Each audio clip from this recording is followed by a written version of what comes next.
We all want South Africa to be a successful country, and I think it's very, very achievable. As long as we have a plan, and to me, the plan is quite simple. Let's copy somebody else's plan that has worked, especially one with so many similarities to South Africa. And to me, that country is India. Now, we do understand that there's a small matter of more than 1 billion people difference between the two countries. But some of the history is quite stark. And I think that we should go out of our way to copy the plan of what has turned India around to probably making it the most dynamic economy in the world right now. Yeah, I'm a big fan of learning while copying. And especially, you look at countries.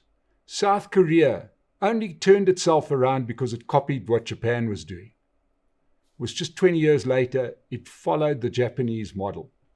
I don't think in South Africa we need to get, too sophisticated. Let's have a look at what India has done, and let me explain to you why I think India should be the blueprint for where South Africa goes to from here. So India gained its independence from hard colonialism that was unpleasant, with fighting and all sorts of things with the old British Empire. And in 1947, India got its independence.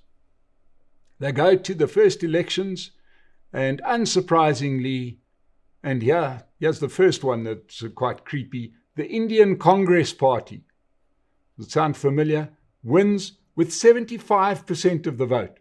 75% of the vote in 1947. That was under Prime Minister Nehru.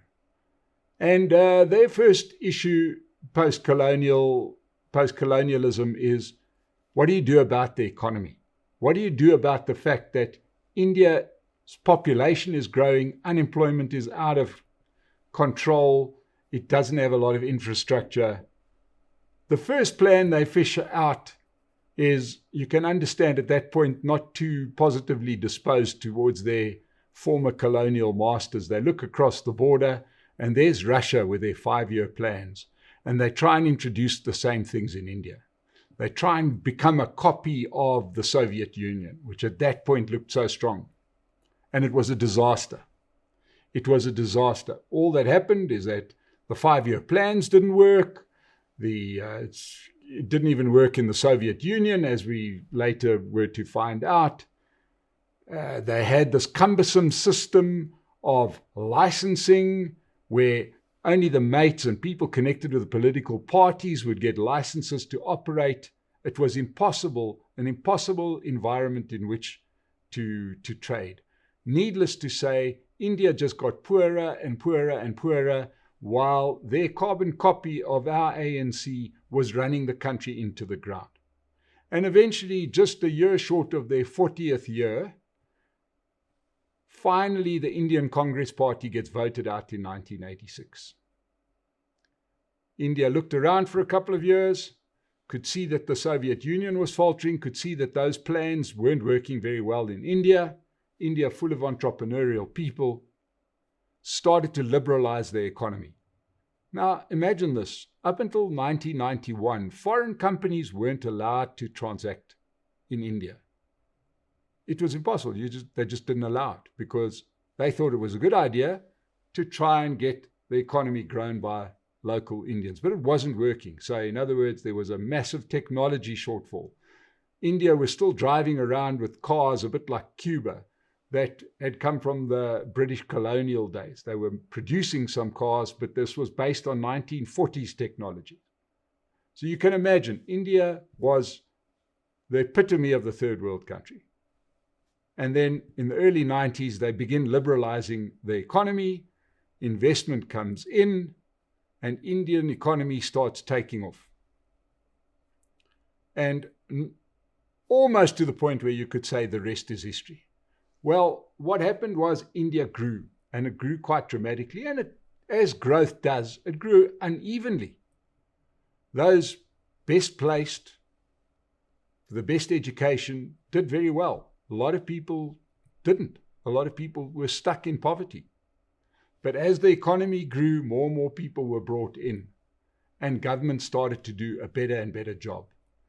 till they got to the point around 2014 where India was at a very, very important crossroads. There were people saying, okay, India's doing so much better now that we've got some money. We've got one of two options. Either we could spend more on social welfare, or we could spend more on infrastructure. Oddly enough, in a South African context, quite hard to hear, but India chose to improve its infrastructure. And boy, did they grow infrastructure. And just listen to some of these staggering statistics. In 1993, the Indian GDP was $300 billion. It's now $4 trillion. That's growth, right? Like I said, they committed to building infrastructure. In the last 10 years, this is what India has done. They've built 70 airports, thousands and thousands of kilometers of road and high-speed rail, IT infrastructure, bandwidth, fiber, everything you need. They have moved 250 million people, 250 million people out of poverty in the last decade alone by opening India up for business. We now see Indian products everywhere, cars, Tata cars. We see India buying the British tea brands. They are truly open for business. We all know about India's high-tech accomplishments and the fact that so many people of Indian descent are running IT companies in Silicon Valley. That's because they didn't have one, they developed a great education system with a real emphasis on STEM, science, technology, economics, maths, all of the things that really matter, not the sciences, not the arts, not the arts and stuff that we do in South Africa. It's not to say those things aren't important, but at the end of the day, sciences are going to help a little bit more. They also really mastered public-private partnerships. All of this building that I talk of, where they've built all these airports and all these roads, weren't built by the state. It was built together with the public-private partnerships. In other words, companies were involved. And Indian companies have become really, really wealthy. But they decided that as part of their strategy, they needed to grow sectors that were going to employ a lot of people. So which sectors did they focus on? There's always been a lot of history with India creating great textile industry. So that was one that they went back into tourism, agriculture, all these things that India are well set up for, but so is South Africa. India now operates with a very clear vision. Their vision is to be a first world country by 2047. That's their vision. Do you know what the South African vision is? I don't think so, because neither do I. If you do know, maybe we've got some stray ANC politician out there who could tell us, what is the South African vision? Do we want to be a first world country, or do we just want to cry about how poor we are or about the past? What do we want to do? India are looking forward. We are looking backwards. I really, really think that what we should be doing is copying India. Now listen to this. They understand that where they can improve their country. And they've got the following strategic priorities. They say infrastructure is a growth engine. You can't just talk about infrastructure. You've got to build it. And when you build infrastructure, it grows economic confidence, both to external and internal investors. You want to go outside and see the road being built, right? You don't want to hear about the plan. I mean, we hear plans all the time from our politicians. We're going to do this, we're going to do that. And we never see anything being done. They realized in India, don't talk, build first, talk later. That's become their motto. Because investors want to see progress. They have built the high-speed rail that we talk about. We talk smart city, we talk Build the damn thing first and then let's talk about it later. They realized that you can't grow an economy without energy. India used to have terrible blackouts. The power grid was still the same power grid that the British had left them. They've invested heavily in energy, both renewable energy and traditional fossil fuel-led energy. And they've done it. And talk about it, but they understand that without energy, the country cannot grow. And then they understood where the real growth in jobs goes and the growth of an economy comes from. And it comes from what we call derogatory SMEs, small and medium enterprises. I think it's a terrible term because that implies that there's something less great about a small business. I'm a big fan of small business. I'm a big fan of small business that grows into big business. But listen to this. There are 63 million small and medium enterprises in India. 63 million. We only have 5 million taxpayers. They've got 63 million people that are running and managing small and medium enterprises. It employs 30% of the population.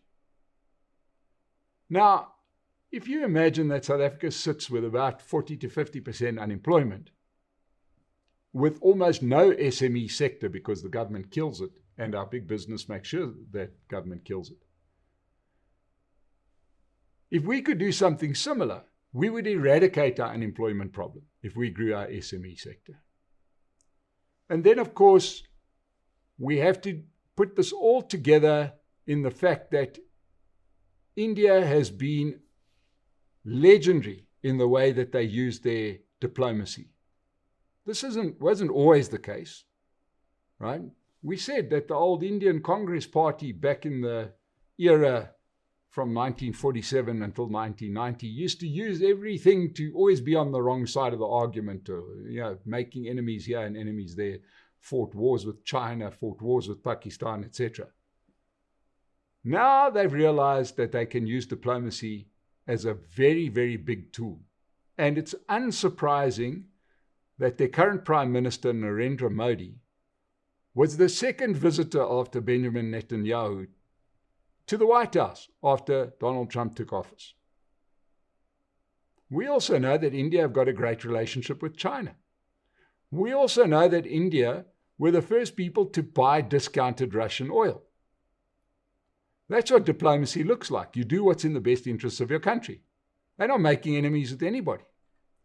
They are reluctant partners in BRICS. And I say reluctant because they don't really see what BRICS can bring to help India, because they've got bilateral relationships with China. As we said, they get some energy from Russia. South Africa doesn't do much for India, but perhaps we provide a couple of IPL cricketers, but they don't make an enemy out of South Africa. And they use their strategic position to their benefit. And anybody is welcome to come and talk to them. It's not this one or that one, it's this one and that one. Why is it that we just don't understand it? Look, the South African government loves BRICS, because right now it seems like they love any party that they get invited to. So we got invited to BRICS. Good for us. But instead of worrying about or trying to suck up to the other parties that aren't similar to us, South Africa could never be a China. We just have different people. It's a messy, wild place with entrepreneurially minded people, not dedicated people who are going to sit in a factory making socks all day. Leave that to China. That's not really our model. Russia, they just want to do military. We are not a military country. We can't even keep an army together. Rather go to the country that we are similar to, and that is India. And I think that South Africa could become the India of Africa, right? Because we can't become the USA of Africa, we can't become the China of Africa, but we could definitely become the India of Africa.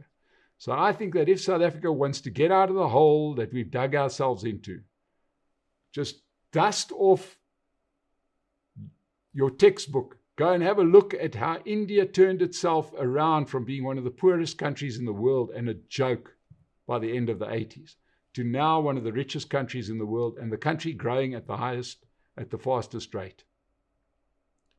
And let's get South Africa going. But we don't have to be too smart. All we have to do is just do what they do in India. Follow that, and I promise you prosperity will follow pretty soon thereafter. So thank you for listening to me, and thanks to Pace Car Rental that keep us on the air.